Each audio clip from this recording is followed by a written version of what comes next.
மாலை வேளையிலும் மீண்டும் உங்கள் அனைவரோடு கூட இணைந்து அவனுடைய வார்த்தையை கற்றுக்கொள்வதற்கு தேவன் தந்த வாய்ப்புக்காக நன்றி செலுத்துறேன். ஸோ நம்ம இந்த 2 நாட்களும் அவனுடைய வார்த்தையை நம்ம கேட்டுக்கொண்டிருக்கிறோம். உள்ள கேம்ப் அப்படிங்கிறது நேரடியாக சந்தித்து அது ரொம்ப ஒரு ரொம்ப ஒரு அருமையான அவனுடைய சமூகத்துல கற்றுக்கொள்ள ஒரு அனுபவமா அது இருந்திருக்குது. ஃபர்ஸ்ட் டைம் இந்த கேம்பை நம்ம மிஸ் பண்றோம். பட் ஆனாலும் ஆண்டவர் அந்த நாட்களிலும் கூட நமக்கு வார்த்தையை நாம் கற்றுக்கொள்வதற்கு இந்த வாய்ப்பை தந்திருக்கிறார். அதற்காக நம்ம ஆண்டவரத்துல நன்றி உள்ளவர்களாக நம்ம ஆண்டவரை நோக்கி பார்க்கணும். சோ மன உறுதியோடு கூட ஓட வேண்டும் அப்படிங்கிற ஒரு தலைப்பின் கீழாக நம்ம பார்த்துக்கிட்டு இருக்கிறோம். பெர்சீவரன்ஸ், கிறிஸ்டியன் பெர்சீவரன்ஸ், கிறிஸ்தவ விசுவாச ஓட்டத்துல நான் எப்படி மன உறுதியோடு ஓடுவது, நான் மன உறுதியை இழப்பதற்கு என்ன காரணமா இருக்குது அப்படின்லாம் குறித்து நம்ம பார்த்தோம்.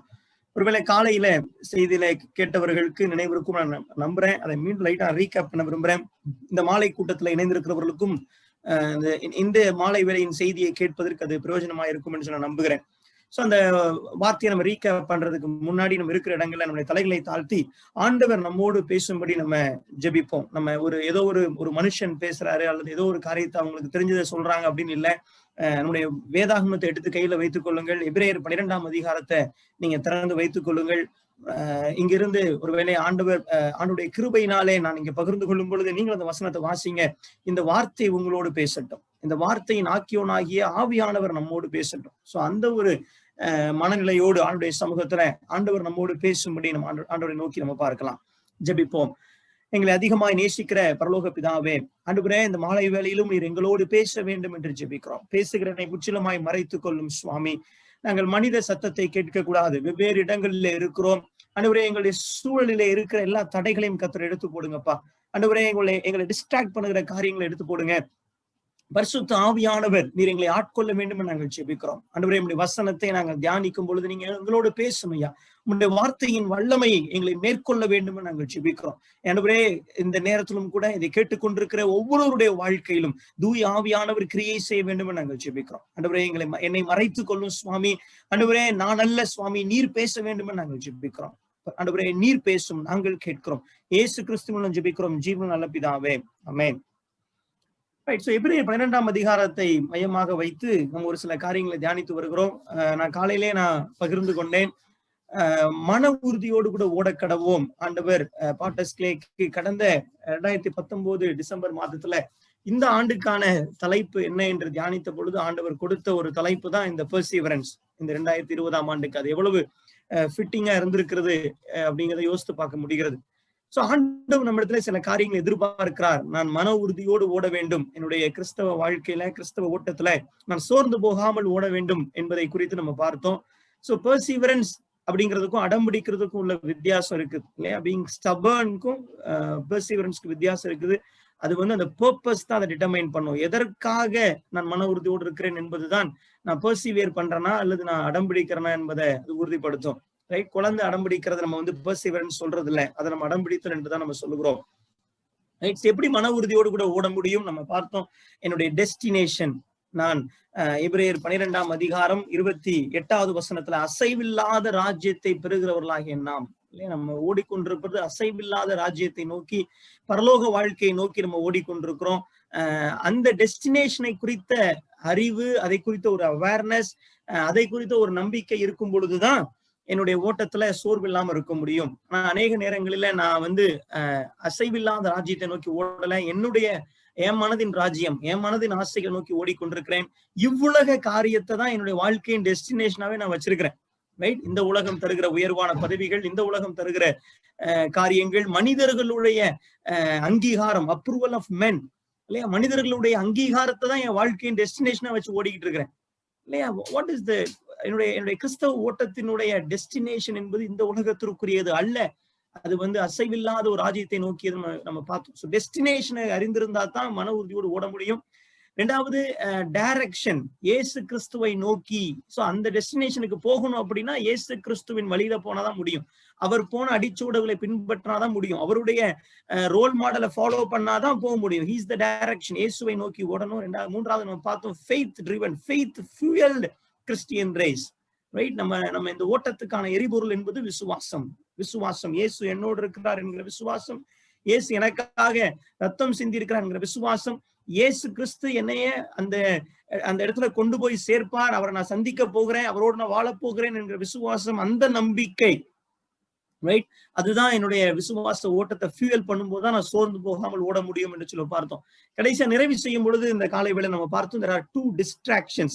இல்ல அந்த டெஸ்டினேஷனை நான் அடைய விடாதபடி, அல்லது நான் ஆரம்பித்திருக்கிற இந்த விசுவாச ஓட்டத்தை நான் முடிக்க விடாதபடி தடுக்கிற 2 காரியங்கள், என்னை திசை திருப்புகிற காரியங்கள் சொல்லி பாரத்தையும் பாவத்தையும் நம்ம பார்த்தோம். ப்ரெஷர்ஸ் அண்ட் பிளஷர்ஸ் அப்படின்னு சொல்லி நம்ம பார்த்தோம். இல்ல பவுல் அப்போஸ்தலன் சொல்லும் போது சொல்லுகிறார், நான் நல்ல போராட்டத்தை போராடினேன், விசுவாசத்தை காத்துக்கொண்டேன், ஓட்டத்தை முடித்தேன் அப்படின்னு அவரால் சொல்ல முடிஞ்சிச்சு. ஆனா இன்னைக்கு அநேகர் விசுவாச ஓட்டத்துல நல்ல துவக்கம், நல்ல போராட்டங்கள், ஆனா பாதியிலேயே பின்வாங்கி போகிறத, வழி விலகி போறத, கெட்டிங் டிஸ்ட்ராக்டடா நம்மால பார்க்க முடிகிறது அப்படின்னு சொல்லி நம்ம பார்த்தோம்.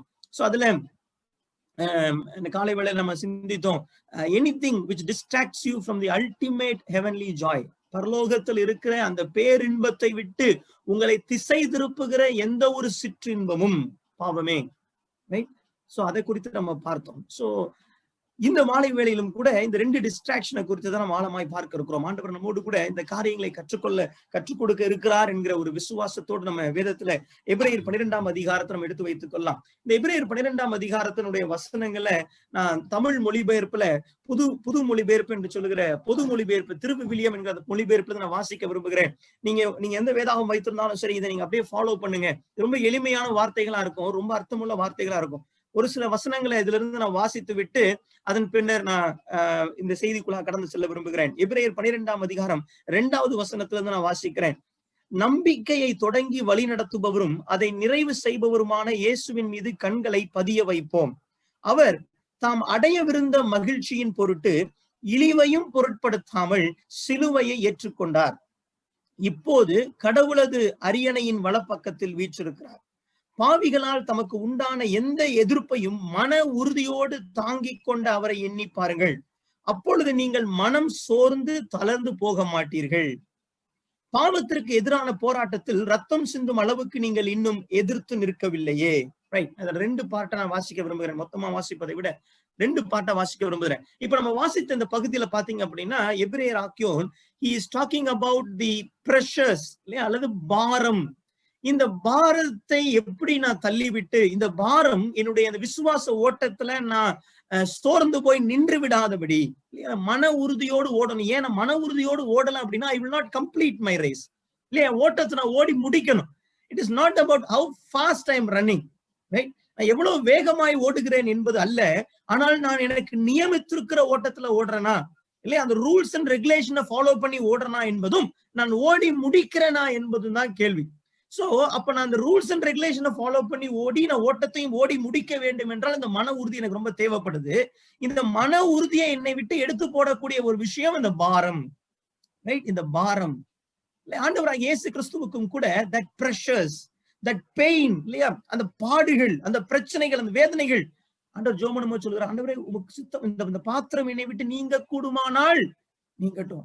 But he has to run. அந்த சிலுவையில தன்னுடைய ஜீவனை அவர் கொடுக்கணும். அப்படின்னாதான் அவர் வந்ததுடைய நோக்கம் முழுமை அடையும், அந்த ஓட்டம் முழுமை அடையும், இல்லையா, ரைட்? அவர் அந்த பூமியில வந்து 33 ஆண்டு காலம் அந்த ஓட்டத்தை அவர் போராடி முடிக்க வேண்டும் என்றால் சிலுவையிலே அவர் மரிக்க வேண்டும்.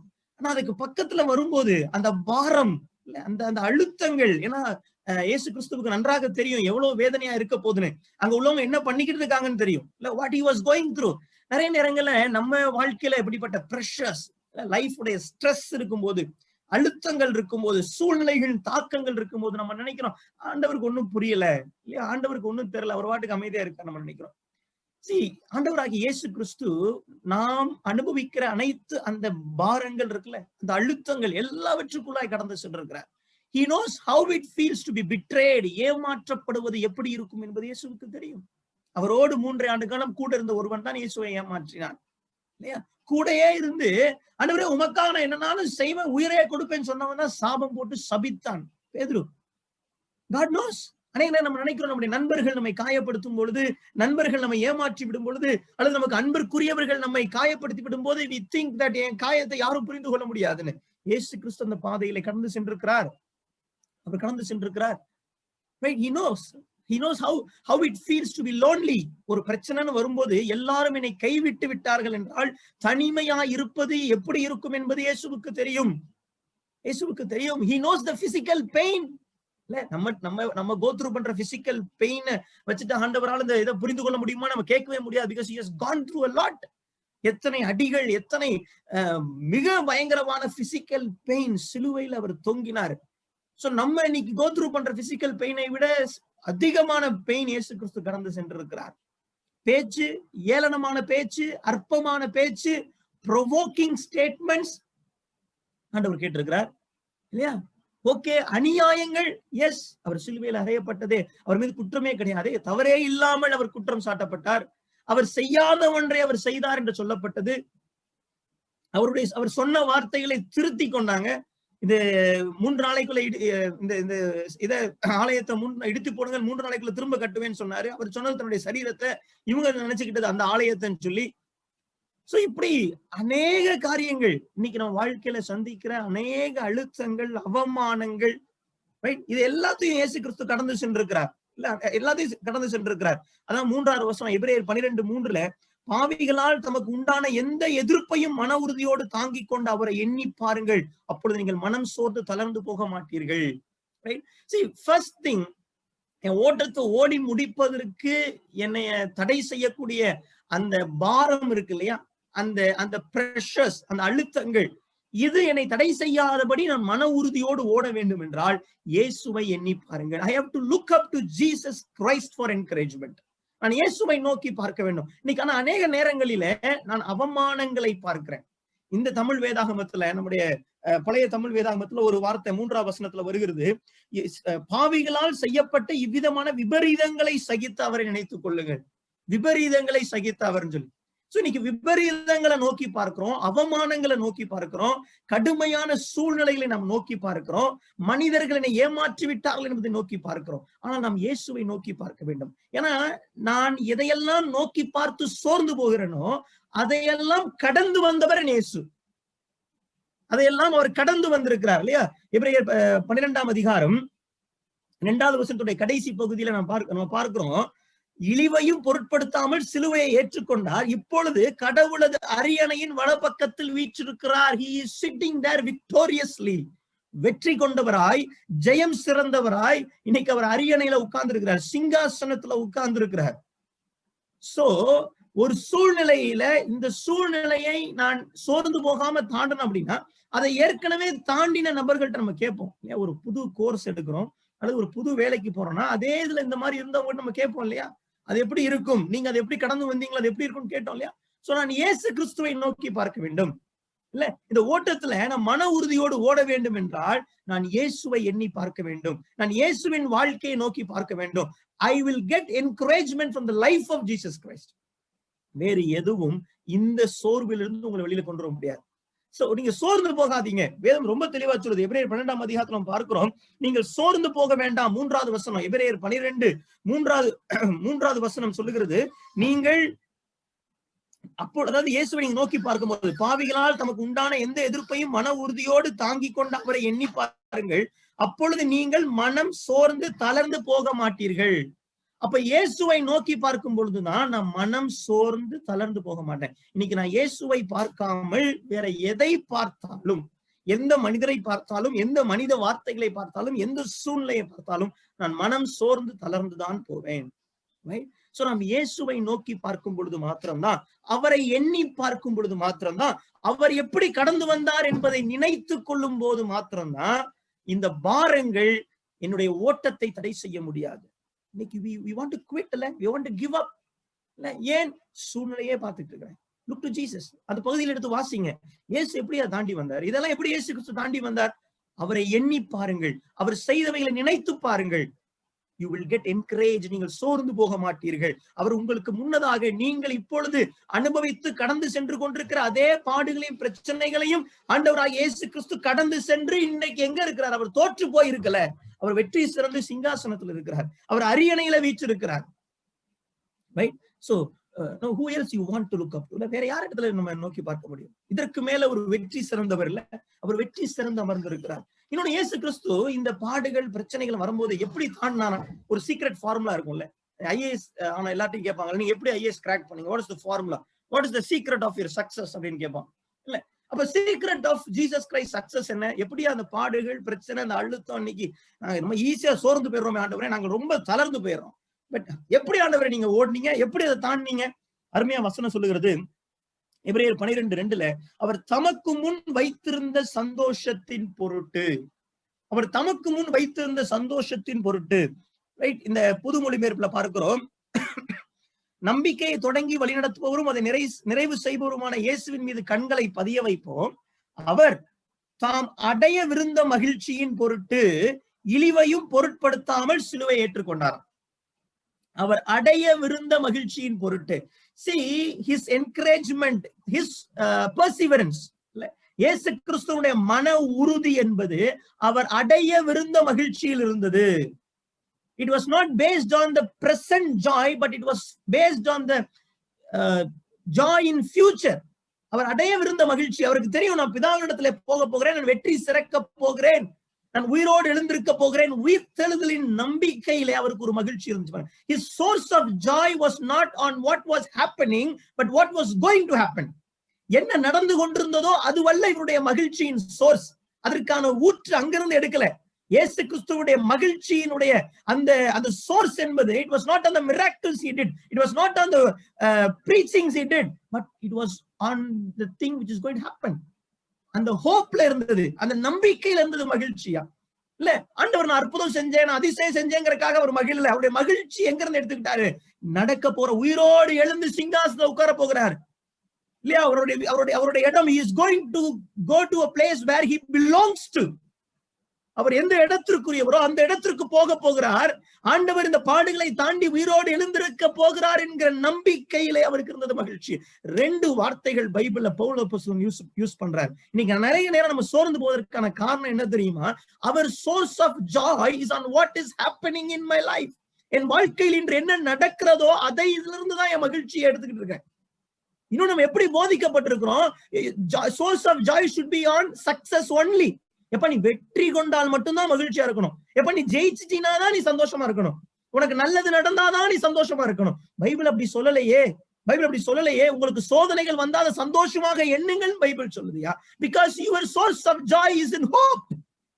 பவுல் அருமை எழுதுறாரு, ரோமருக்கு நிருபத்துல ஆண்டவர் எழுதுறார், பவுல் எழுதுகிறார், நம்பிக்கையிலே சந்தோஷமாயிருங்கள்.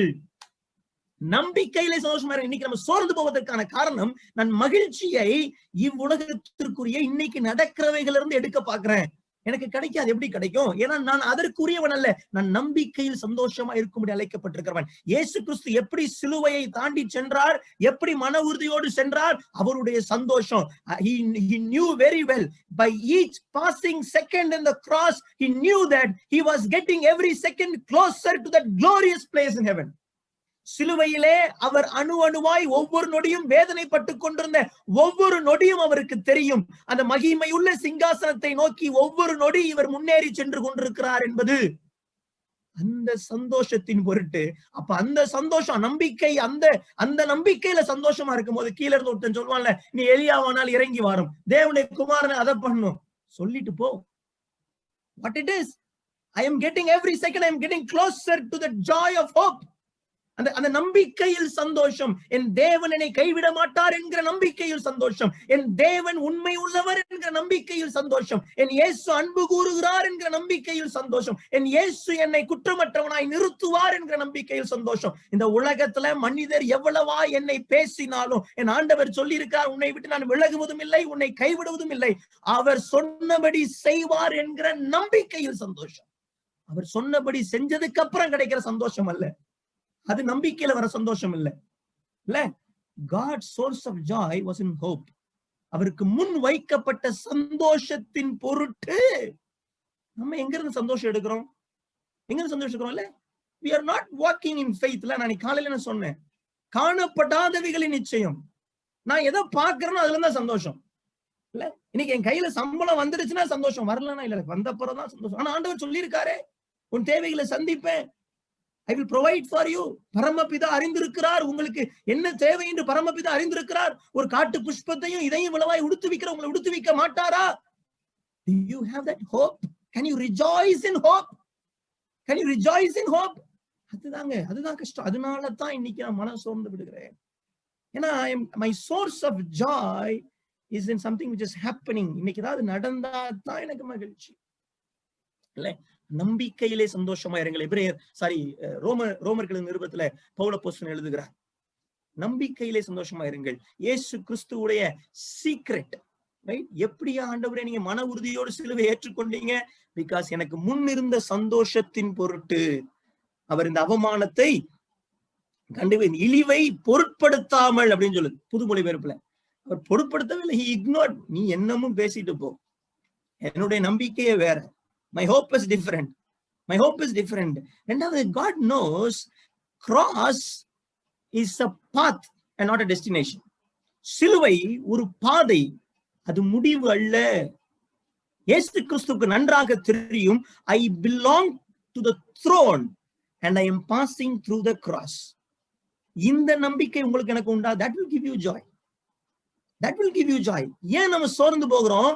பிசாசு நம்ம மைண்ட்ல எப்படி விதைச்சிடறான், சிலுவை தான் உனக்கு டெஸ்டினேஷன், முடிஞ்சு வாழ்க்கை ஃபுல்லா பாடுதான், பிரச்சனை தான். No, you are passing through the path of cross and you are approaching towards the glorious throne. Right? நான் அந்த பரலோகத்துல இருக்கிற சிங்காசனத்தை அரியணையில இன்னைக்கு இயேசு கிறிஸ்து வீற்றிருக்கிறார். அவருக்கு நன்றாக தெரியும், he belongs to a place.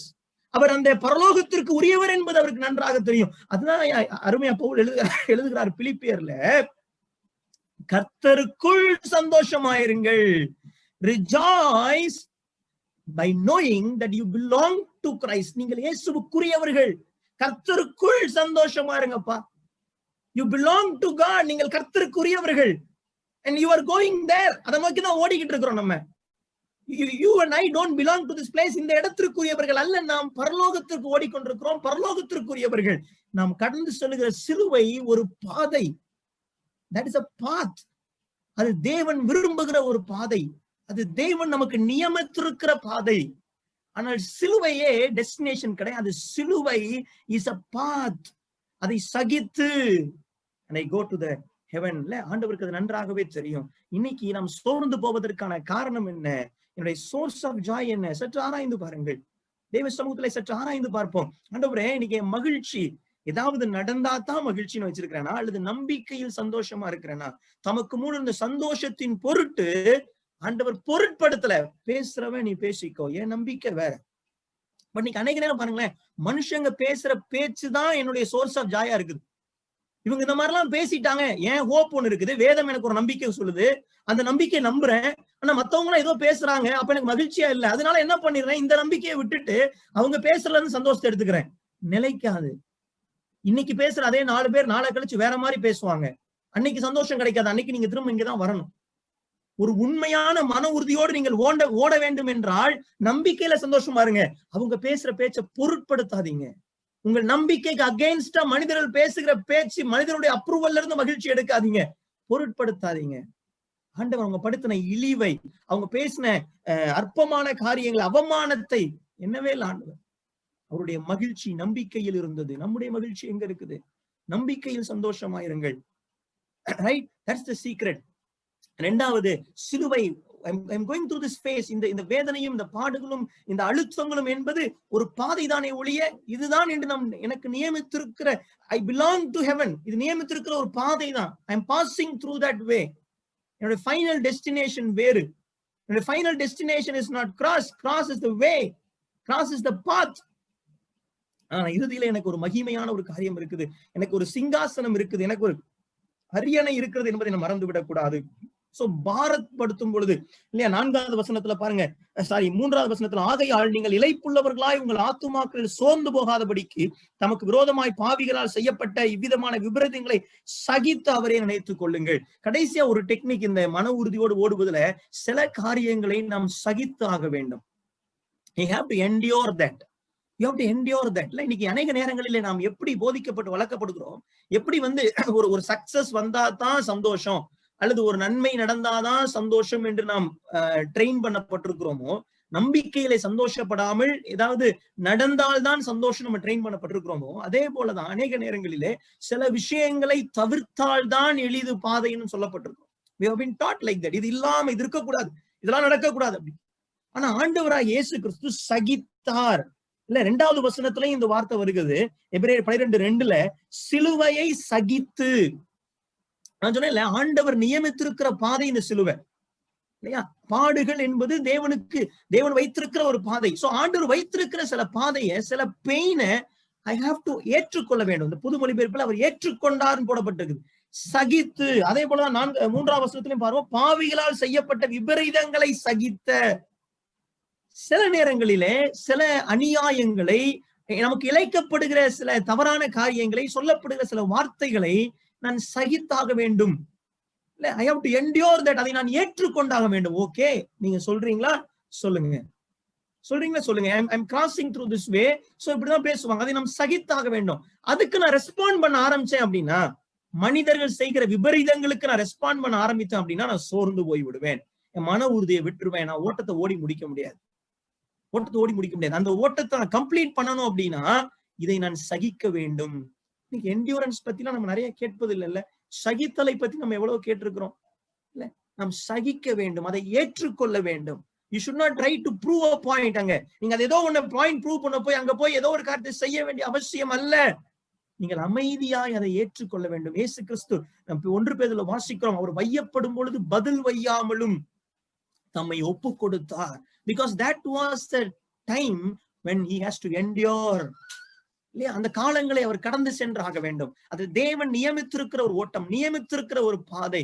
So அநேக நேரங்களிலே சகித்தல் என்பதிலே நாம் தடுமாறுகிறோம், சோர்ந்து போய் விடுகிறோம். we want to do something. அந்த இடத்துல ஏதாவது செய்யணும் நம்ம நினைக்கிறோம், செய்ய முடியல, நாம் சோர்ந்து போய் விடுகிறோம். So there are 2 distractions from your ultimate destination. உங்களுடைய அல்டிமேட் டெஸ்டினேஷன்ல நீங்க ஓடி அந்த ஓட்டத்தை முடிப்பதற்கு உங்களை திசை திருப்புகிற 2 டிஸ்ட்ராக்ஷன்ஸ்ல ஒண்ணு இந்த பாரம், பிரஷர்ஸ். சரி, பாரத்தை தாண்டுவதற்கு நான் இயேசுவை நோக்கி பார்க்கணும். அவர்தான் அதை தாண்டி இன்னைக்கு வெற்றி சிறந்து சிங்காசனத்தில் அமர்ந்திருக்கிறார். சோ வெற்றி சிறந்த அவர்கிட்ட தான் நம்ம நோக்கி பார்க்கணும். அவர்தான் நமக்கு ரோல் மாடல்.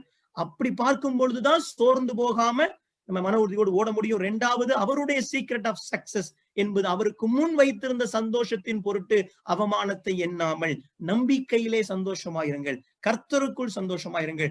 3வது, சகித்துக் கொள்ளுங்கள். ரைட்? சில காரியங்களை, சில மனிதனுடைய பேச்சுக்களை, விபரீதங்களை நாம் சகித்துக் கொள்ள வேண்டும். That is not permanent. அப்படியே இருக்க போறது கிடையாது. ஆனா சில காரியங்களை நாம் சகிக்க வேண்டும் என்று தேவன் விரும்புகிறார். அது ஒரு தாழ்மையின் வெளிப்பாடாக கூட காணப்படுகிறது. ஏன்னா இயேசுக்கு பிலிப்பியர்ல நம்ம வாசிக்கிறோம்ல, அவர் சிலுவையின் மரண பரியந்தம் தம்மை தாழ்த்தினார். அவங்க பேசும்போது அந்த வார்த்தையை அவர் சகித்துக் கொண்டது என்பது ஒரு தாழ்மையின் வெளிப்பாடு. இல்லையா? ஆண்டவர் அதை விரும்புகிறார். ஆண்டவர் விரும்புகிற ஒரு குணாதிசயம். சோ அந்த சகித்தல் நமக்குள்ளாக இருக்க வேண்டும். Right? So we are going to the second part. 2வது டிஸ்ட்ராக்ஷன் என்ன? sin, பாவம். ரைட்? நம்மை சுற்றி நெருங்கி நிற்கிற பாவத்தையும். ரைட்? சோ புது மொழிபெயர்ப்புல பார்த்தோம்னா, இத்தனை சாட்சிகள் நம்மை சூழ்ந்து நிற்க எந்த சுமையையும் நம்மை பற்றி கொண்டிருக்கும் எந்த பாவத்தையும். பாவம் எப்படி இருக்குன்னா பற்றி கொண்டிருக்கிறது. It has hold on us. நம்மை பற்றி கொண்டிருக்கிறது, நம்மை சுற்றி நெருங்கி நிற்கிற பாவத்தையும் தள்ளிவிட்டு நம்ம ஓடணும். So second thing which is a distraction is sin. காலையிலே நான் பகிர்ந்து கொண்டேன், அந்த ஹெவன்லி ஜாய், நம்முடைய டெஸ்டினேஷன்ல இருக்கிற ஒரு மகிழ்ச்சி இருக்குல்ல, இயேசு கிறிஸ்துவோடு வாசம் பண்ண போறோம் இல்லையா? நித்திய காலமாக. அவர் permanent address is in heaven. இந்த ஊர்ல போடுற பெர்மனன்ட் அட்ரஸ் எல்லாம் பெர்மனன்ட் கிடையாது, டெம்பரரி அட்ரஸ் தான் இல்லையா? இயேசு கிறிஸ்துவோட பரலோகத்துல இருக்க போகிறோம். அந்த மகிழ்ச்சியை விட்டு என்னை திசை திருப்புகிற எந்த ஒரு மகிழ்ச்சியும் சிற்றின்பம் தான், அது பாவம் தான். ரைட்? சோ என்னுடைய ஓட்டம் எல்லாம், என் தகுதியெல்லாம் அதுக்கு நேரம் ஓடணும். இப்போ பாவத்துக்கு எதிராக போராடுவதை நீங்க என்ன ரத்தம் சிந்தப்படத்தக்கதாக நீங்க என்ன எதிர்த்து நிற்கவில்லையே, ஈஸியா நீங்க சோர்ந்து போயிடுறீங்க. ரைட்? சோ பாவம், sin is there. sin is pulling me down. என் ஓட்டத்தை ஓட முடியல. நான் சரி, சில நேரங்கள் நம்ம என்ன நினைச்சிடறேன், இப்படி எல்லாம் வாழ முடியாதுன்னு நினைச்சிடறேன். இதெல்லாம் முடியாதுங்க, இதெல்லாம் சாத்தியமே இல்லை, இப்படிலாம் வாழவே முடியாது. ஏன்னா பிசாசினுடைய தந்திரமே to make us give up. நம்மள he wants us to quit இல்லையா? அந்த பாரமா இருக்கட்டும் அல்லது பாவமா இருக்கட்டும், பாவத்துக்கு எதிரான போராட்டத்திலும் கூட பிசாசுடைய விருப்பம் என்ன தெரியுமா? இவன் முயற்சி செய்யக்கூடாதியா, இவன் மன உறுதியை விட்டுறணும், இவன் சோர்ந்து போயிடணும். பாவத்துக்கு தான் போராடுறதுல, எப்ப இதெல்லாம் நீ முடியாதுன்னு முடிவு பண்ணிடணும். ஏன் தெரியுமா அவன் நினைக்கிறான் அப்படி? ஏன்னா நீங்க மீண்டும் மீண்டும் முயற்சி செய்து கொண்டே இருந்தீங்க அப்படின்னா நிச்சயமா நீங்கள் வெற்றி பெற்று விடுவீர்கள். மன உறுதியோடு இருந்தா நீங்க வெற்றி பெற்றுவீங்க. ஏன்? நீங்க மன உறுதியோட ஒவ்வொரு ஸ்டெப் எடுத்து வைக்க ஆண்டவராகிய இயேசு கிறிஸ்து உங்களுக்கு கிருபை அளிக்கிறார். அவர் உங்களுக்கு இன்னும் அதிகமா உதவி செய்ய வல்லவராய் இருக்கிறார். ஆனா நீங்க மன உறுதியை விட்டு நீங்க முயற்சி செய்த விட்டுட்டீங்க அப்படின்னா you are not going to complete the race. So பிசாசு நீ உங்களுடைய மன உறுதியை சீர்குலைப்பதுதான் உங்களுடைய ஃபர்ஸ்ட் டார்கெட். ரைட்? சோ பாவத்துல இருந்து வெளியில வரணும்னு அதெல்லாம் நடக்காதுப்பா, அதெல்லாம் வாய்ப்பு இல்லை, நீ விழுந்ததுதான் முடிஞ்சு அப்படின்னு நினைக்கிறான். இல்லவே இல்லை, அப்படி கிடையவே கிடையாது இல்லையா? நான் மன உறுதியோடு இந்த பாவத்தை எதிர்த்து இருக்க வேண்டும், அதை நான் உதறி தள்ள வேண்டும். I should not give up. நான் விட்டுவிடக் கூடாது. ஏன்னா பரிசுத்தம் மிக அவசியம். நாம் காலையிலே பார்த்தோம், நான் ஆண்டவரை தரிசிப்பதற்கே பரிசுத்தம் அவசியம் அப்படின்னா நான் ஆண்டவரோடு வாழ்வதற்கு எவ்வளவாய் பரிசுத்தம் அவசியம். அங்கேதான் I'm going to dwell in that place. அப்ப ஆப்வியஸா அந்த பரிசுத்தம் அவசியம். தேவன் அந்த பரிசுத்தத்தை நமக்கு தருவதற்கு உதவி செய்கிறார். அதுக்குதான் ஆண்டவர் ஒரு ப்ராசஸ் வைத்திருக்கிறார்ல. நான் இந்த பாவத்துல இருந்து வெளியில வர முடியல, இதுல இருந்து என்னை வெளியில கொண்டு வருவதற்காக God wants to take me through a process called disciplining. இப்போ இந்த டிசிப்ளினிங், காட்ஸ் டிசிப்ளினிங் எப்படி இருக்கும்? இந்த பாவத்தை விட்டு, இந்த பாவத்தினாலே நான் சோர்ந்து போகாமல் அதை உதறி தள்ளிவிட்டு வர வேண்டும் என்றால் கடவுளை நான் டிசிப்ளின் பண்ணும் பொழுது I have to respond to it. Right? அதுக்கு நான் ரெஸ்பாண்ட் பண்ணேன் அப்படின்னா இந்த பாவத்தை நான் உதறி தள்ளிவிட்டு நான் ஓட்டத்தை ஓடி முடிக்க முடியும். ரைட்? சோ அந்த டிசிப்ளினிங் எப்படி இருக்கும்? ஆனா அநேக நேரங்களிலே நமக்கு அந்த டிசிப்ளினிங்ல விருப்பம் இல்லை.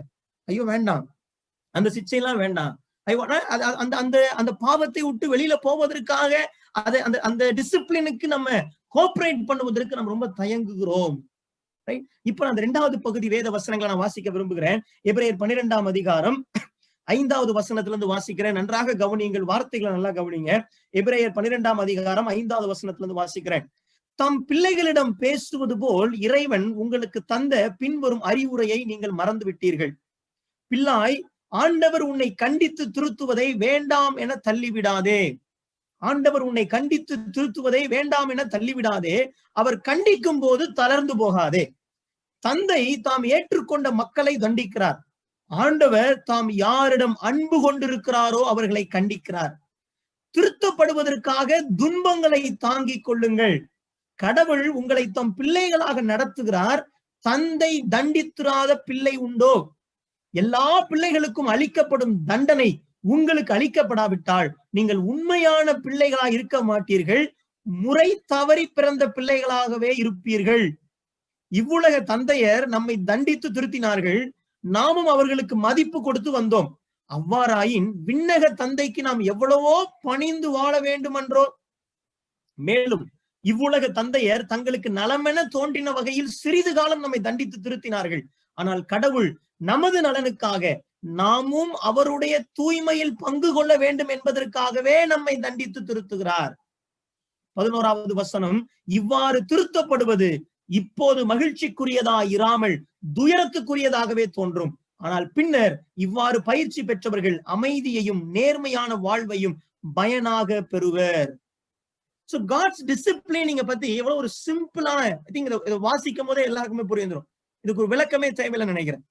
இல்ல, ரொம்ப சிம்பிளான வார்த்தைகள்ல நம்ம கேட்டோம் இல்லையா? ஆண்டவர் தாம் நேசிக்கிறவர்களை கண்டித்து திருத்துகிறார். எபிரேய ஆக்கியோன் இதை இந்த டிசிப்ளினிங் ப்ராசஸ் இருக்குல்ல, ஆண்டவர் விட மாட்டேன். நான் காலையிலே சொன்னேன், ஒருவேளை நான் ஆண்டவர் எதுக்காக பிடிச்சிட்டு இருக்கேன்னு தெரியாது, ஆனா ஆண்டவர் எதுக்காக என்னை பிடிச்சிட்டு இருக்காரு அப்படின்னா இந்த உலகத்துல வச்சு என்னை உயர்த்துறதுக்காகவோ, அந்த உலகத்துல அதை பண்றதுக்காகவோ இதை பண்றதுக்காகவோ, அதையெல்லாம் தாண்டி நீங்களும் நானும் அவரோடு நித்திய காலம் வாசம் பண்ணணும். அதுக்காக he has that hold. Right? So உலகத்துல உங்களை ஆண்டவர் பயன்படுத்திடுவாரு, உங்களை உயர்த்திடுவாரு, உங்க மூலமா எல்லா காரியங்களும் செஞ்சிருவாரு, அவருடைய நோக்கங்களை நிறைவேற்றிடுவார். ஆனா கடைசியில பரலோகத்துல வாசம் பண்ணுவதற்கு தகுதியற்றவர்களா மாறிட்டீங்க அப்படின்னா இங்க உங்களை ஆண்டவர் எவ்வளவு பயன்படுத்தியும் அதுல பயன் இல்லாம போயிடும். There is no use. Yeah, because the ultimate purpose of God is that he wants you to dwell with him. அவரோடு நீங்கள் வாசம் பண்ண வேண்டும் என்பதுதான் தேவ நோக்கம். அப்ப அதற்கு உங்களை மாத்தணும்ல. நீங்க இங்க பாவத்துல வாழ்ந்து கொண்டிருக்கிறீங்க, தேவனுக்கு பிரியமில்லாத செய்றீங்க, போறான்னு விட முடியாது. Yeah, he can't leave you like that. He wants you there. He wants you there. நீங்களும் நானும் எதற்காக இவரை பிடிச்சுக்கிறோம் தெரியாது, ஆனா ஆண்டவர் உங்களை என்னை பிடித்திருப்பது நித்திய காலமாக அவரோடு வாசம் பண்ணுவதற்கு. அதனால விட முடியாது. சோ அவர் நம்மை திருத்தவர் அப்ப திருத்துகிறார் என்று சொல்லும் பொழுது என்ன பயன்படுத்துவாங்க? தந்தை திருத்துவது போல. தேவன் யாரிடத்தில் அன்பு கூறுகிறாரோ, see sometimes God will take you through a disciplining process. ஏன்னா சில விஷயங்களை என்னால மாற்றிக்க முடியவில்லை, நான் திரும்ப திரும்ப அந்த பாவத்தை செய்கிறேன், திருந்த மாட்டேங்கிறேன். திருத்துகிறார் வார்த்தை அருமையா வருவாங்க. 7வது வசனத்துல திருத்தப்படுவதற்காக துன்பங்களை தாங்கிக் கொள்ளுங்கள்.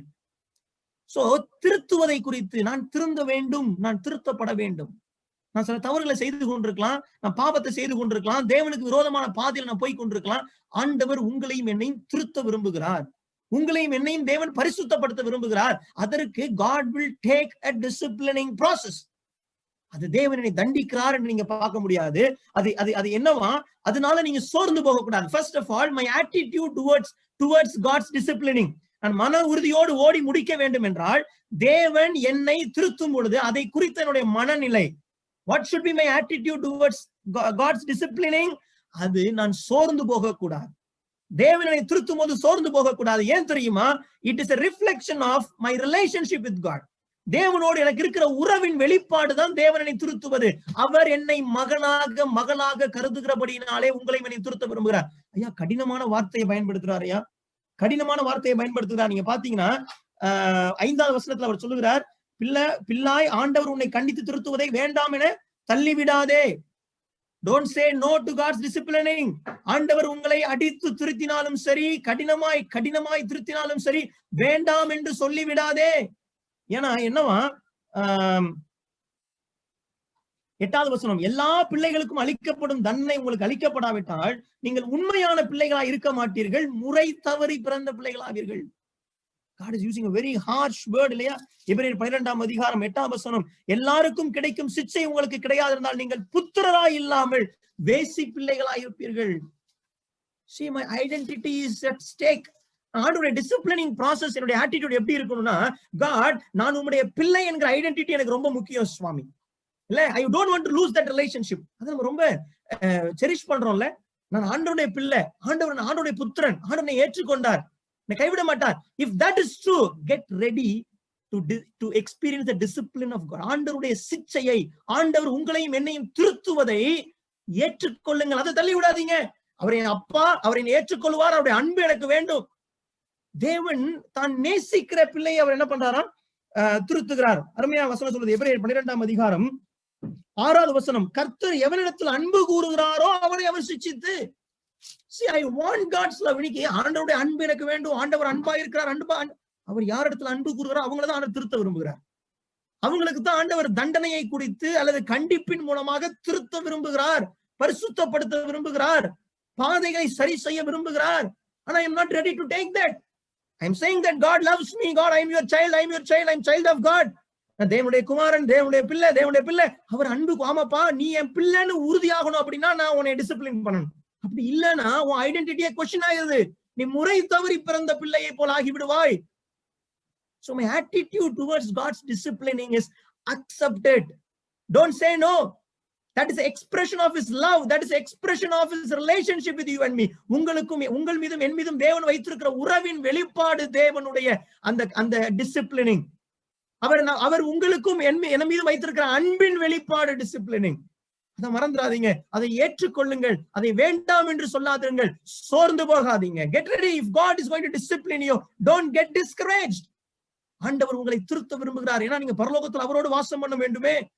ஆண்டவர் உங்களை திருத்தும் பொழுது நீங்கள் சோர்ந்து போகாதீங்க, ஏற்றுக்கொள்ளுங்கள். இது உங்களுக்கும் ஆண்டவருக்கும் இடையே இருக்கிற உறவின் அடையாளம். அது தேவன் உங்கள் மீது வைத்திருக்கிற அன்பின் வெளிப்பாடு. கேட்டுக்கொண்டிருக்கிற அருமையான சகோதரர்களே, தேவன் இந்த நேரத்துல சொல்லுகிறார், நான் உன்னை நேசிக்கிறேன், உன் மீது நான் அன்பு வச்சிருக்கிறேன். I cannot leave you like this. I cannot leave you like this. நீ என் பிள்ளை. ஒருவேளை உலகத்தின் தகப்பன்மார் கொஞ்ச நாள் டிசிப்ளின் பண்ணுவாங்க, அதுக்கப்புறம் தண்ணி தெளிச்சு விட்டுருவாங்க, இனி முடியாதுன்னு. நான் அப்படி விட முடியாது.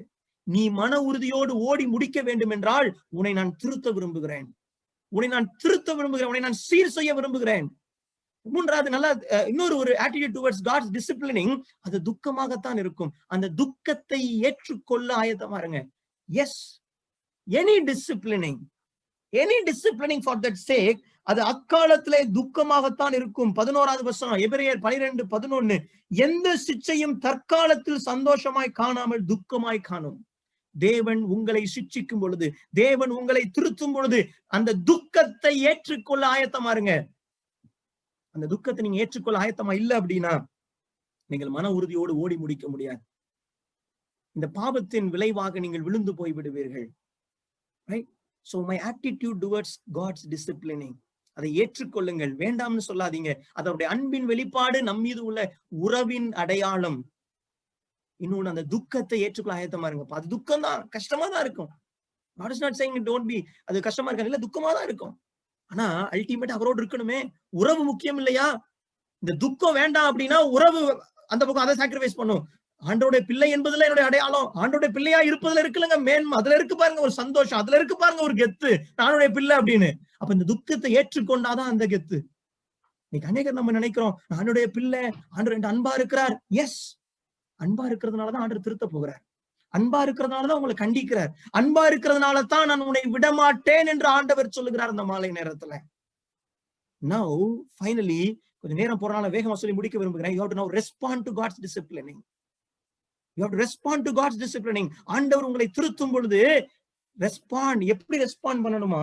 அருமையா வசனம் சொல்லுகிறது, 9வது வசனம், எபிரேயர் 12:9. அன்றியும் நம்முடைய சரீரத்தின் தகப்பன்மார்கள் நம்மை சிட்சிக்கும் போது அவர்களுக்கு நாம் அஞ்சி நடந்திருக்க நாம் பிழைக்கத்தக்கதாக ஆவிகளின் பிதாவுக்கு வெகு அதிகமாய் அடங்கி நடக்க வேண்டும் அல்லவா? ஒபே, ஒபே, பணிந்து தாழ்மையோடு தேவன் உங்களை எதை செய்யும்படி சொல்லுகிறாரோ, இது நீ மாற்றிக்கொள்ள எதை சொல்லுகிறாரோ அதை தாழ்மையோடு ஏற்றுக்கொள்ளுங்கள், பணியுடன் அதை ஏற்றுக்கொள்ளுங்கள். 9வது வசனத்துல பாக்குறோம், விண்ணக தந்தைக்கு நாம் எவ்வளவோ பணிந்து வாழ வேண்டும் என்றோ.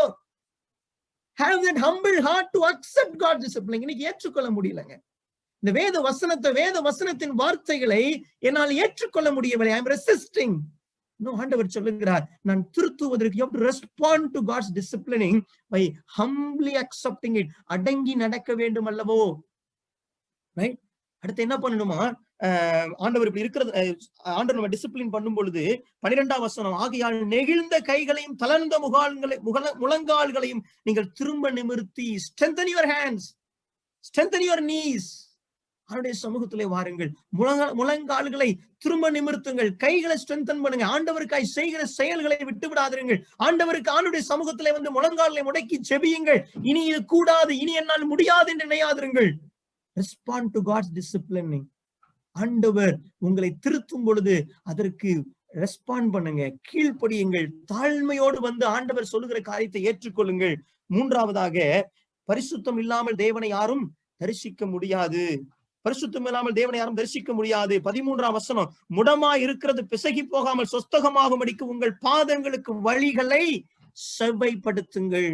உங்கள் பாதங்களுக்கு வழிகளை செவ்வைப்படுத்துங்கள். 13ஆம் வசனத்துல பார்க்கிறோம், நீங்கள் நேர்மையான பாதையில் நடந்து செல்லுங்கள்.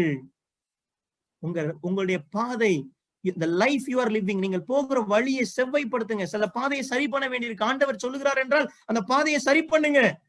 Maybe you are going in a wrong way. தவறான பாதையில போகாதீங்க. ஆண்டவர் எந்த டெஸ்டினேஷன் வச்சிருக்காரோ அந்த டெஸ்டினேஷனுக்கு போகக்கூடிய பாதையில போங்க. Respond to God's disciplining. தாழ்மையோடு அதை ஏற்றுக்கொள்ளுங்கள். உங்கள் கைகளை முழங்கால்களையும் திடப்படுத்துங்கள், சோர்ந்து போகாதீங்க. உற்சாகமாய அந்த துக்கத்தை ஏற்றுக்கொண்டு, ஆண்டவர் சிட்சிக்கும் போது, கடிந்து கொள்ளும் போது வர இருக்கிற துக்கத்தை ஏற்றுக்கொண்டு அந்த மாற்றத்துக்கு உற்சாகமாகுங்கள். 3வது, உங்க பாதையை செவ்வைப்படுத்துங்கள். ஏன்னா நீங்கள் 14ஆம் வசனம், யாவரோடும் சமாதானமாய் இருக்கவும் பரிசுத்தம் உள்ளவர்களாய் இருக்கவும் நாடுங்கள். பரிசுத்தம் உள்ளவர்களாய், பரிசுத்தத்திற்கான அர்த்தம் என்ன? பரிசுத்தத்திற்கான அர்த்தம் நிறைய நேரம் என்ன நம்ம நினைத்துக் கொள்கிறோம், பரிசுத்தம் என்பது நான் பாவம் செய்யாமல் இருப்பது ஒரு பரிசுத்தம் சொல்லி நினைக்கிறோம். ஐயா, பரிசுத்தம் என்றால் பிரித்தெடுக்கப்பட்ட என்ற அர்த்தம். Separated abort. சி, ஒரு பாத்திரத்தை எடுத்து ஆல்டர்ல யூஸ் பண்றாங்க அப்படின்னா they set it apart for altar use. அது அதுக்கு மட்டும்தான் பயன்படும், அதை மற்றதுக்கு பயன்படுத்த மாட்டாங்க. அதுதான் பரிசுத்தம். தேவன் நீங்கள் பரிசுத்தமா இருங்கள் சொல்ற, ஏன்னா you have been set apart for different thing. இன்னும் உலகத்தின் காரியங்களே பார்க்காதீங்க, உலகம் சொல்ற மாதிரியே வாழாதீங்க.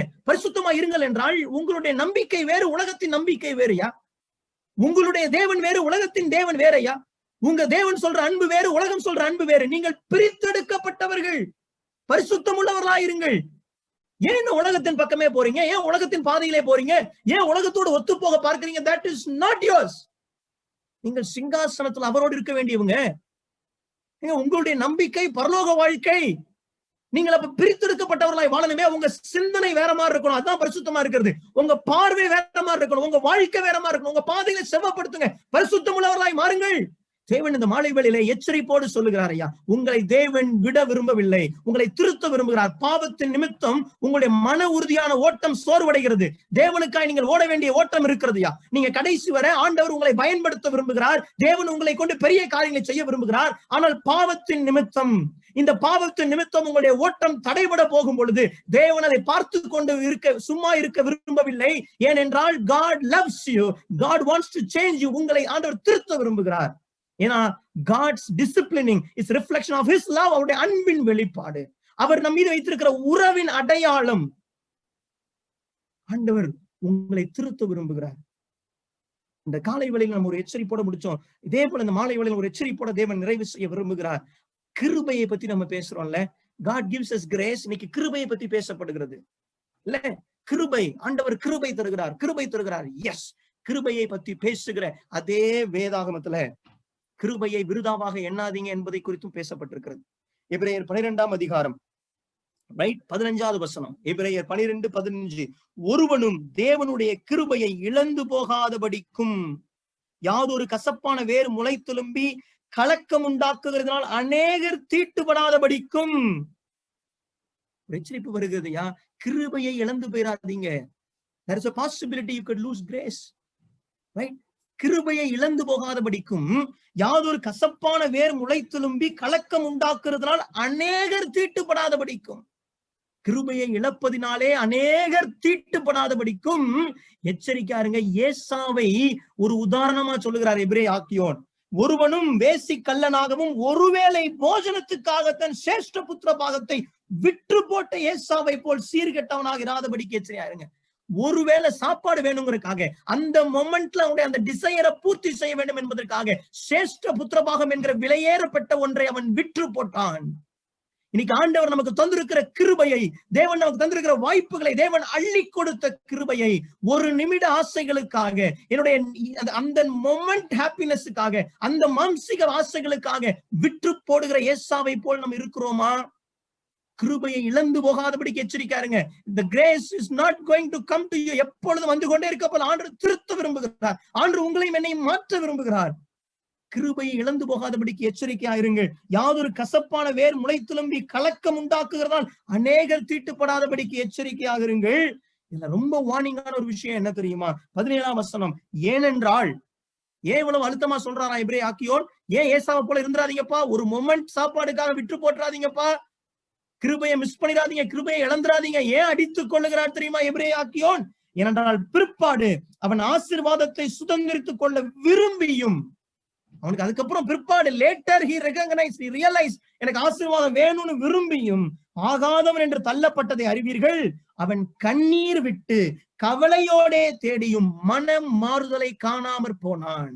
ஆண்டவர் கிருபையின் காலத்துல வச்சிருக்கிறாரு. கிருபையா கேட்கிறாரு. ஆண்டவருடைய டிசிப்ளினுக்கு ரெஸ்பாண்ட் பண்ணி, பாவத்து நிமித்தம் இந்த ஓட்டத்தை நீங்களும் நானும் பாதியில நிறுத்தக்கூடாது. நீங்களும் நானும் இந்த விசுவாச ஓட்டத்தை முழுமையாய் நியமித்திருக்கிற பாதையில் ஓடி முடிக்க வேண்டும் என்று தேவன் விரும்புகிறார். அதற்காக உங்களையும் என்னையும் தேவன் திருத்த விரும்புகிறார். ஆனா ஏசாவை போல கிருபையை நாம் இழந்து போக முற்படுவோமானால் பின்னர் கண்ணீர் விட்டு கவலையோடு தேடியும் காண கிடைக்காமல் போய்விடும். நோவாவின் காலத்தில் கிருபை கொடுக்கப்பட்டது. நோவா சொன்னார், யாரும் கேட்கல, ஆனால் கதவு அடைபட்டது. அதுக்கப்புறம் there is no chance. 10 கன்னிகைகள், 5 பேர் புத்தி உள்ளவர்கள், 5 பேர் புத்தியற்றவர்கள், ஆயத்தமா இருந்தவர்கள் உள்ள எடுத்துக்கொள்ளப்பட்டாங்க. கதவு அடைபட்டது. இவங்க போய் கேட்டாங்க, நோ சான்ஸ், நோ சான்ஸ். கிருபையை இழந்து போகாதபடிக்கு எச்சரிக்கையா இருங்கள். ஏசாவை போல இருந்துராதீங்க. ஏனென்றால் அவன் பிற்பாடு கண்ணீர் விட்டு கவலையோடு தேடியும் மனம் மாறுதலை காணாமற் போனான். ஆண்டவர் இன்னைக்கு வாய்ப்பு உங்களுக்கு எனக்கும் கொடுத்திருக்கிறார். ஆண்டவர் நம்மை திருத்த விரும்புகிறார். Respond to God's discipline. அந்த துக்கத்தை ஏற்றுக்கொள்ள ஆயத்தமாகிடுங்க. பரவாயில்ல ஆண்டவரே, அது எவ்வளவு துக்கமா இருந்தாலும் ஏற்றுக்கொள்கிறேன், என்னை மாற்றிடுங்கப்பா, என்னை பரிசுத்தமாக்கு. நீங்கள் பிரித்தெடுக்கப்பட்டவர்கள். உலகத்தோடு ஒத்த வேஷம் போடாதீங்க, உலகத்தோடு ஒத்து போகாதீர்கள். எந்த ஒரு கலக்கம், எந்த ஒரு கசப்பான வேர் முளை திரும்பி கலக்கம் உண்டாக்கி அநேகரை தீட்டுப்படுத்தாதபடி நம் கவனமாய் இருக்க வேண்டும் என்று எபிரேய ஆக்கியோன் மூலமாய் ஆண்டவர் நம்மை எச்சரிக்கிறார். வேத வசனத்தை மீண்டும் வாசித்து பாருங்க. எபிரேயர் 12 மீண்டும் வாசித்து பாருங்க. Respond to God's disciplining. கிருபையை இழந்து போகாதபடிக்கு கவனமா இருங்க. என் தேவன் உங்களை கைவிடுகிறவர் அல்ல. God wants to discipline you. அதுக்கு ரெஸ்பாண்ட் பண்ணுங்க. ரெஸ்பாண்ட் பண்ணாம இருப்பீங்கன்னா, ஆண்டவர் உங்களை டிசிப்ளின் பண்ணும் போது நீங்க ரெஸ்பாண்ட் பண்ணாம இருப்பீங்கன்னா, நீங்க கிருபையை இழந்து போவீர்கள். பின்னர் வருத்தப்பட்டு கவலையோடு கண்ணீர் விட்டு தேடினால் அது கிடைக்காது. நாம் மன உறுதியோடு ஓட்டத்தை ஓடி முடிக்க வேண்டும் என்று தேவன் விரும்புகிறார். 2 distractions, ஒன்று பிரஷர், இன்னொன்று பிளஷர். அந்த சுமை, அந்த பாரத்தை நாம் தள்ளிவிட வேண்டும். எப்படி தள்ளிவிட முடியும்? இயேசுவை நோக்கி பார்க்கணும், நம்பிக்கையிலே சந்தோஷமா இருக்க வேண்டும், சகித்து கொள்ள வேண்டும். பாவத்தை நான் உதறி தள்ள வேண்டும். நான் பரிசுத்தமா இருக்கும்படி அழைக்கப்பட்டவன். ஆண்டவர் என்னை திருத்த விரும்புகிறார், ஆண்டவர் என்னை மாற்ற விரும்புகிறார். தேவனோடு வாழுவதற்கு பரிசுத்தம் அவசியம். God's disciplining, my attitude towards God's discipline. ஆண்டவர் இந்த பாவத்திலிருந்து என்னை வெளியில கொண்டு வருவதற்காக என்னை திருத்த முயற்சிக்கும் பொழுது அதை ஏற்றுக்கொள்ளுங்கள், சோர்ந்து போகாதீங்க. ஆண்டவர் என்னை திருத்துவது என்பது அவருடைய அன்பின் வெளிப்பாடு, அவர் நம் மீது வைத்திருக்கிற உறவின் அடையாளம். Respond to God's disciplining. தாழ்மையோடு கீழ்ப்படியுங்கள், உற்சாகமாகுங்கள், கைகளை திடப்படுத்துங்கள், ஜெபியுங்கள், முயற்சி செய்யுங்கள். பாவத்திலிருந்து வெளியில வருவதற்கு பாதைகளை செவ்வைப்படுத்துங்கள், பாதைகளை செவ்வைப்படுத்துங்கள். கிருபையை இழந்துடாதீங்க. ஏசாவை போல் ஆகிவிடாதிருங்க, ஏசாவை போல் ஆகிவிடாதிருங்க. ஒரு மொமெண்ட்ரி இதுக்காக சேஷ்ட புத்திர பாகத்தை தூக்கி போட்டக்கூடாதியா? உங்கள் மீதும் என் மீதும் தேவன் பெரிய நோக்கங்களையும் திட்டங்களையும் வைத்திருக்கிறார். எந்த ஒரு கசப்பான வேர் முளை திரும்பி கலக்கம் உண்டாக்குகிறதுனாலே அநேகர் தீட்டுப்படாதபடிக்கு நம் தேவனுடைய அந்த கண்டிப்புள்ள சிட்சிக்கிற திருத்துதலுக்கு நம்ம ஒப்பு கொடுப்போம். தேவன் நம்மை மாற்றட்டும். ஆண்டவரே, என் பாதையை செவ்வைப்படுத்துங்க, என்னை பரிசுத்தம் உள்ளவனா மாற்றுங்க ஆண்டவரே சொல்லி கேட்போம். அநேகர் தீட்டுப்படுவதற்கு காரணமாய் நீங்களும் நானும் மாறிவிடக்கூடாது. ஏசாவை போல் பிற்பாடு கண்ணீர் விட்டு கதறி அழுதாலும் அந்த ஆசீர்வாதத்தை சுதந்திரிக்க முடியாமல் போய்விடும். ஒரு வசனத்தை நமக்கு நேற்று காலையில வாசித்து முடிச்சோம், மீண்டும் வாசித்து முடிக்க விரும்புகிறேன். எபிரேயர் 12:29. நம்முடைய தேவன் பட்சிக்கிற அக்கினியாயிருக்கிறாரே. ஜெபிப்போம். நேசிக்கிற பரலோக பிதாவே, உம்மை நன்றியோடு உம்மை துதிக்கிறோம் சுவாமி. இது எங்கள் தகப்பன் ஆகிய தேவனையா. தகப்பன் சிட்சியாத புத்திரர் உண்டோ? உம்முடைய அன்பை நாங்கள் எண்ணி எண்ணி துதிக்கிறோம். ஓ, என் ஆண்டவர் போல என்னை யாரும் நேசிக்க முடியாது நாங்க நினைக்கிறோம். அதே அன்புள்ள தேவன் எங்களை சிட்சிக்க விரும்புகிறீரப்பா. நாங்கள் உம்முடைய பிள்ளைகள் என்றால் அந்த சிட்சைக்கு எங்களை விட்டு கொடுக்கிறோம். அதை நாங்க ஏற்றுக்கொள்றோம். அதை நாங்க துக்கமா எண்ண மாட்டோம் சுவாமி. எஸ், கொஞ்ச நாள் அது துக்கமா இருந்தாலும் நீர் எங்களை மாற்றுங்க சுவாமி. நாங்கள் கிருபையை இழந்துடக்கூடாது. இந்த வேத வார்த்தைகளை, சத்தியங்களை கேட்டுக்கொண்டிருக்கிற ஒருவரும் கிருபையை இழந்து விடக்கூடாது சுவாமி. இதை கேட்டுக்கொண்டிருக்கிற ஒருவருக்குள்ளும் கசப்பான வேர் முளை திரும்பி அநேகரை தீட்டுப்படுத்தி விடக்கூடாது ஆண்டவரே. நாங்கள் பரிசுத்தம் உள்ளவர்கள், பரிசுத்த தேவனோடு வாசம் பண்ணும்படி அழைக்கப்பட்டிருக்கிறவர்கள், பிரித்தெடுக்கப்பட்டவர்கள். நாங்க மறந்துடக்கூடாது. எங்கள் தேவன் பட்சிக்கிற அக்கினியாயிருக்கிறாரே. நாங்கள் உம்முடைய பிள்ளைகள், நீர் எங்களை திருத்துவதற்கு விட்டுக் கொடுக்கிறோம். அநேக நேரங்களில் அந்த உலகத்தின் பாரங்கள், ஆண்டவரே, சோர்வுகள் எங்களை அப்படியே அமுக்குது சுவாமி. நாங்கள் உம்மை நோக்கி பார்க்க உதவி செய்யுங்க. நம்பிக்கையில சந்தோஷமா இருக்க உதவி செய்யுங்க ஆண்டவரே. நாங்கள் சகித்துக் கொள்ள எங்களுக்கு உதவி செய்யுங்கப்பா. இந்த செய்தியை கேட்டுக்கொண்டிருக்கிற ஒவ்வொருவரும், இந்த செய்தியை இப்பொழுது கேட்டுக்கொண்டிருக்கிற ஒவ்வொருவரும் தங்களுடைய ஓட்டத்திலே மன உறுதியோடு ஓடி, பவுல் அப்போஸ்தலனை போல நல்ல போராட்டத்தை போராடினேன், ஓட்டத்தை முடித்தேன், விசுவாசத்தை காத்துக்கொண்டேன் என்று சொல்லத்தக்க விதத்துல கர்த்தர் எங்கள் ஒவ்வொருவரையும் பலப்படுத்துங்க. எங்களுடைய தளர்ந்த முழங்கால்களை பலப்படுத்த உதவி செய்யுங்க. சோர்ந்து போகாமல் பாவத்தையும் பாரத்தையும் உதறி தள்ளி இயேசுவை நோக்கி ஓட எங்களை பலப்படுத்துங்க சுவாமி. எங்களோடு கூட இருங்க. நீங்க எங்களை திருத்தும் பொழுது, எங்களை கண்டிக்கும் பொழுது, எங்களை சிட்சிக்கும் பொழுது தாழ்மையோடு கீழ்ப்படிய உதவி செய்யுங்க. ஏசாவை போல் நாங்கள் இருக்கக்கூடாது கர்த்தாவே. உங்களுடைய பாதப்படியில் எங்களை அர்ப்பணிக்கிறோம், எங்களை நாங்கள் சமர்ப்பிக்கிறோம். கர்த்தர் பொறுப்படுத்திக் கொள்ளுங்க. எங்களை ஆசீர்வதித்து வழி நடத்துங்கப்பா. இயேசு கிறிஸ்து மூலம் ஜெபிக்கிறோம் ஜீவன் நல்ல பிதாவே, ஆமென்.